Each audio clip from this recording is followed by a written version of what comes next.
অন্তর্বর্তীকালীন সরকারের নির্দেশনা অনুযায়ী আজ মঙ্গলবার ১ অক্টোবর থেকে দেশের কোনো সুপার শপে পলিথিন ব্যাগ রাখা যাবে না। এর পরিবর্তে পরিবেশ বান্ধব পাট বা কাপড়ের ব্যাগ ব্যবহার করতে হবে। এর আগে গত ৯ সেপ্টেম্বর সরকারের পরিবেশ, বন ও জলবায়ু পরিবর্তন উপদেষ্টা সৈয়দ রিজওয়ানা হাসান বলেন, ১ অক্টোবর থেকে সুপার শপে কোনো ধরনের পলিথিন বা পলিপ্রোপাইলিনের ব্যাগ রাখা যাবে না। একই সঙ্গে ক্রেতাদের দেওয়াও যাবে না।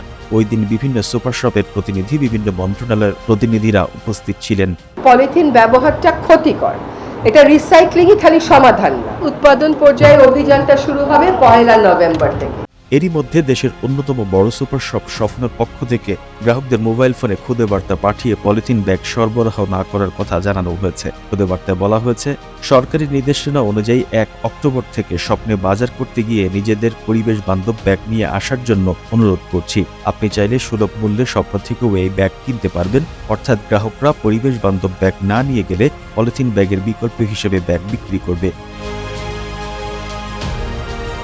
এদিকে গত ২৯ September Bangladesh agro processors association নেতারা বস্ত্র ও পাট মন্ত্রণালয় এবং নৌ পরিবহন মন্ত্রণালয়ের উপদেষ্টা এম শাখাওয়াত হোসেনের সঙ্গে সাক্ষাৎ করেন। তারা তখন উপদেষ্টাকে জানিয়েছিলেন, পণ্যের প্যাকেজিংয়ে প্লাস্টিকের উপযুক্ত বিকল্প না থাকায় পাটের ব্যাগ চালুর কার্যক্রম বাস্তবায়ন চ্যালেঞ্জিং।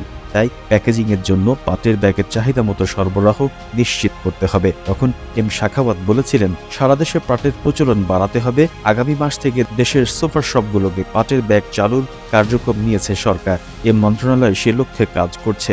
আমি চাই দেশের সবাইকে নিয়ে একসাথে এই কার্যক্রম সফল করতে। এতে করে দেশে পাটের অভ্যন্তরীণ ভোগ বাড়বে।